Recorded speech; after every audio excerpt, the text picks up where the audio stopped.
Votre invité à présent dans la grande interview en direct sur Boursorama, c'est le chef économiste du groupe Allianz, Ludovic Subran. Bonjour Ludovic. Bonjour. Ah, j'ai pas le son. J'ai pas de son. Je l'entends pas. Moi, je vous entends. Ah, bonjour. Ça va Ludovic? Ouais, ça va très bien. Bon, petite question là. Le pétrole qui finalement est sous les 120 dollars, au moment où on se parle, je crois que 118 dollars le baril de Brent, alors qu'on voit des Européens qui vont réduire de 90% leurs importations de pétrole russe d'ici à la fin de l'année. C'est pas une surprise. On aurait pu croire que le pétrole irait quand même beaucoup plus haut, non? En fait, il faut savoir que les mouvements au jour le jour du pétrole, il y a quand même énormément de choses qui rentrent en ligne de compte, notamment les stocks stratégiques qui sont libérés par tel pays, les anticipations de la demande. Moi, j'ai jamais été très inquiet de l'annonce des Européens de se passer du pétrole russe. Je pense que si on revient juste au niveau de production de l'OPEP de fin 2018, si la Suède, ou enfin, si la Norvège, si les États-Unis font un peu plus, en fait, on se passe de ce pétrole russe. Donc, je pense que 120, c'était peut-être un maximum. Et je ne pense pas que ça puisse aller beaucoup plus haut. Je suis beaucoup plus inquiet sur le gaz. Ouais, on voit des Européens qui ont décidé de cet embargo sur le pétrole russe, en laissant évidemment beaucoup plus réticents à en faire de même, à envisager un embargo sur le gaz, alors qu'on a une inflation qui flambe toujours plus de 8% en zone euro sur le mois de mai. Le prix à payer pour les ménages serait trop élevé? Cataclysmique, hein, je crois que c'est Marine Le Pen qui disait des conséquences cataclysmiques après Écoutez, nous, en ces sanctions. février-mars, on avait calculé le coût aujourd'hui de la guerre avec l'envolée des prix de l'énergie auquel on s'attendait avec 100 embargos, hein, donc 100 scénarios de blackout. On était déjà en moyenne pour une famille européenne autour de 300 euros sur l'année 2022. D'accord. Et si on avait un embargo du gaz russe, donc un vrai phénomène de blackout, en fait, on était beaucoup plus autour de 600 euros. Donc ça doublait le coût de la facture Et c'est le énergétique. Alors frein. après, chaque pays fait un peu ce qu'il veut, hein. Chez nous, on a décidé de compenser cette hausse de facture énergétique. Chez les Allemands, les gens ont déjà vu leur facture d'énergie presque doubler. Et donc, après, ça dépend de ce qu'on fait au niveau budgétaire, hein, puisqu'on dépense déjà en France presque 2 points de PIB sur le pouvoir d'achat pour contrer les effets de la crise énergétique. Donc, en fait, le coût de la guerre, ex ante, il est en effet, si on va à un scénario où on se passe du gaz russe, presque de 600 euros en moyenne. Il est très différent, bien sûr, selon les déciles de revenus.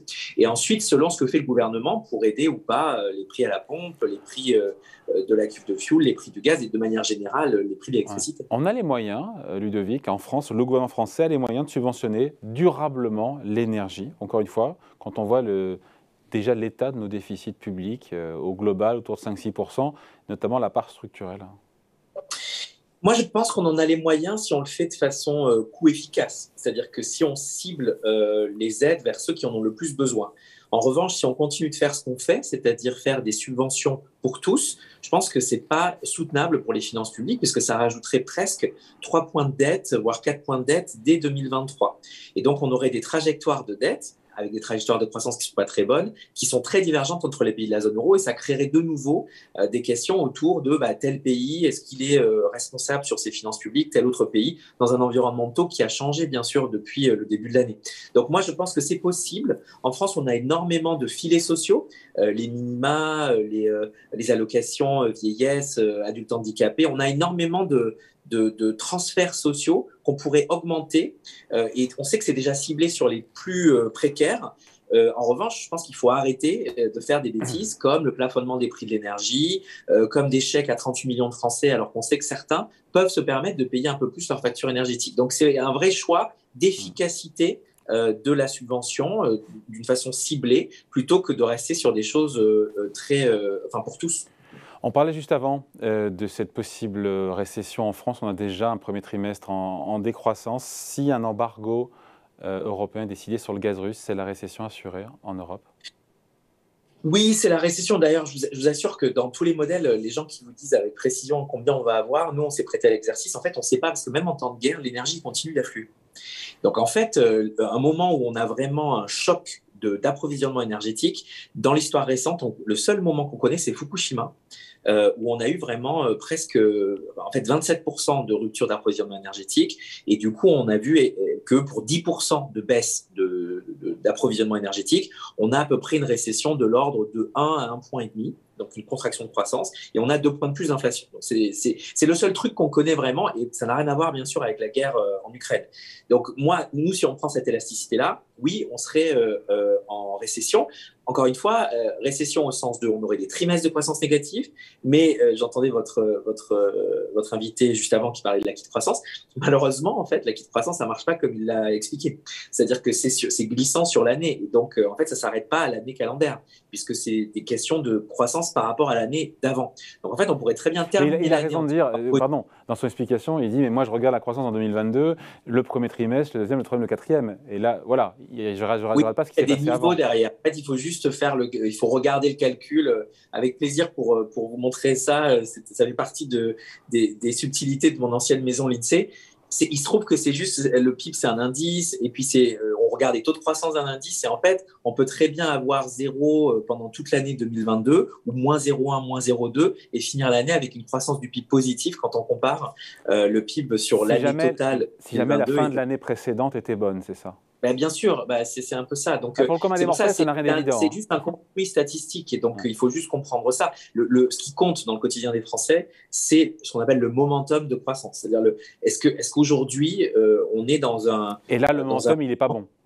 Là, le momentum, il n'est pas bon, parce qu'on a une triple peine. On a bien sûr les prix de l'énergie et l'inflation qui se diffusent au secteur non énergétique, sans avoir encore une prix salaire en France, sans avoir quelque chose de trop catastrophique comparativement à nos pays européens, parce qu'on a fait beaucoup, mais ça coûte beaucoup.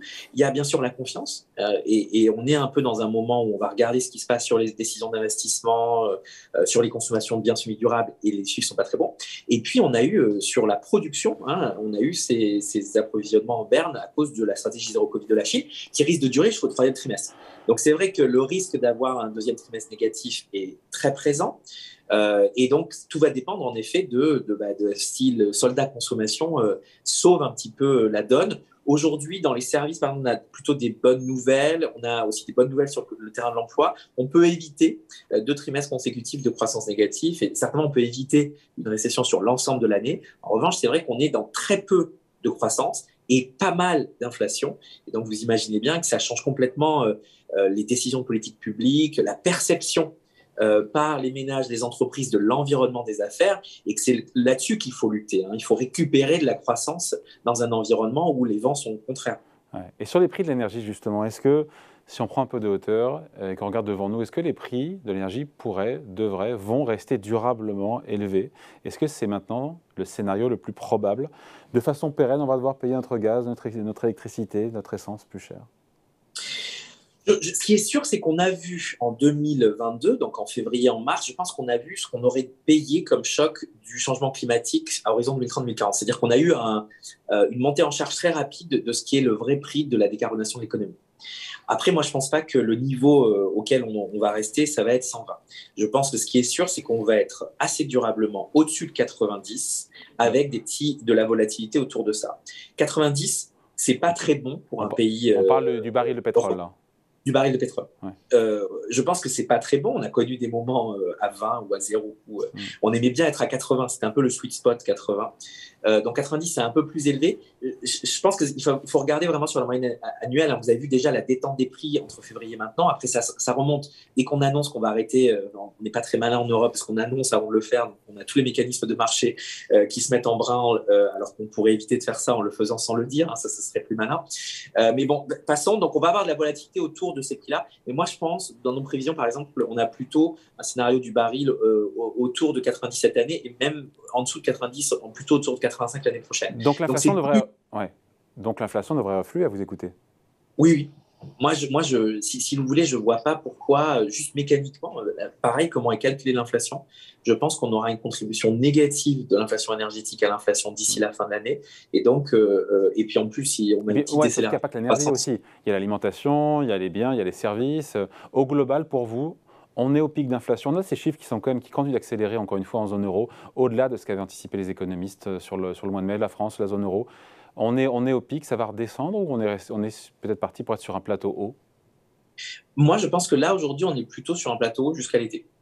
Je pense qu'on va être en France autour de 5 encore pendant quelques mois. Mais, et donc après l'été, l'inflation va redescendre pour vous? Oui, pour moi, l'inflation, ça va redescendre, c'est obligé, quoi. Les trucs que je regarde, enfin, ce qui m'inquiète, c'est la boucle prix-salaire. Et nous, on avait calculé qu'au bout d'un an d'inflation au-dessus de 4 ou 5% en France, en Allemagne, on a une boucle prix-salaire. Et donc, on a une inflation qui est persistante de l'ordre d'un demi-point à un point selon ce qu'on regarde en France et en Allemagne. Donc ça, c'est mon juge de paix à moi, c'est ce qui se passe à l'automne.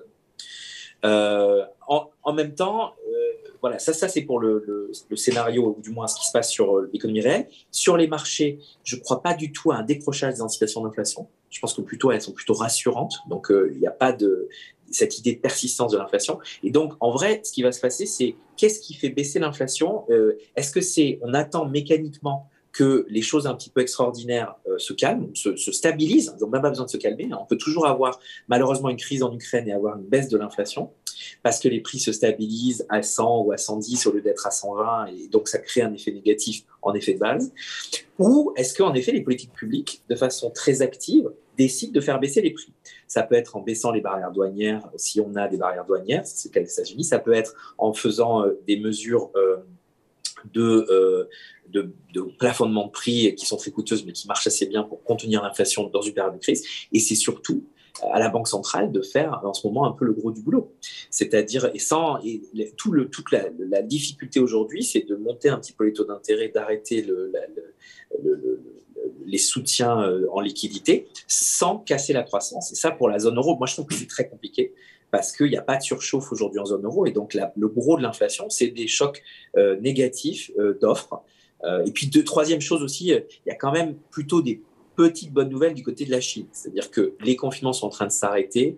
Et donc, même si ça va prendre tout l'été, d'ici septembre, on devrait avoir un petit peu moins de sujets sur les approvisionnements d'intrants industriels notamment. Et donc, c'est vrai que moi, je suis plutôt optimiste sur la fin de l'année. Mais dont acte, un premier semestre comme ça, avec une inflation qui culmine à 5% en France, à 8% en zone euro, alors qu'on a 0 ou 0,1% de croissance, c'est vrai que c'est compliqué à gérer. Ça complique toutes les politiques publiques.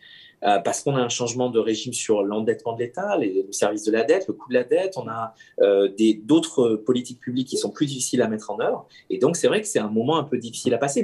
Mais l'inflation devrait se calmer donc à partir de cet été, selon vous? Pour moi, le pic est maintenant. Et donc, la question, c'est est-ce que ça se calme plutôt en juillet ou plutôt en septembre? Pour moi, c'est plutôt en septembre. Mais on peut arriver doucement à 4% d'inflation en France à la fin de l'année et on reviendrait plutôt à 2% sur la fin 2023. Juste une petite question, on se quitte là-dessus, Ludovic. À qui profite l'inflation? Moi, je me dis personne, sauf quand on est endetté. Mais sinon, à qui ça profite? Ça profite. Alors, quand on est endetté, ça dépend du régime de taux d'intérêt. Aujourd'hui, nous, on a plutôt des taux fixes, oui, etc. Bien sûr, taux fixe. Mais ça dépend de la maturité de votre prêt, vous voyez, parce que quand vous êtes une entreprise, vous êtes très endetté. L'inflation avec des hausses de taux, c'est pas très très bon pour vous parce que vous avez un pet sur vos marges, votre rentabilité. Et puis, si vous avez je pense au ménage surtout. Non, moi, parce que je finis juste sur les entreprises, il y a quand même des entreprises où il y a des cartels dans certains secteurs et l'inflation leur profite beaucoup puisque c'est pas un mécanisme de marché qui fixe le prix, c'est un mécanisme d'entente tacite. Donc il faut faire attention à ça. Il y a quand même des gens aujourd'hui, notamment dans la distribution, qui, à mon avis, pourraient faire des efforts sur les prix et qui n'en font pas beaucoup. Sur les ménages, non, l'inflation, c'est pas quelque chose. Il y a des gens qui sont moins affectés.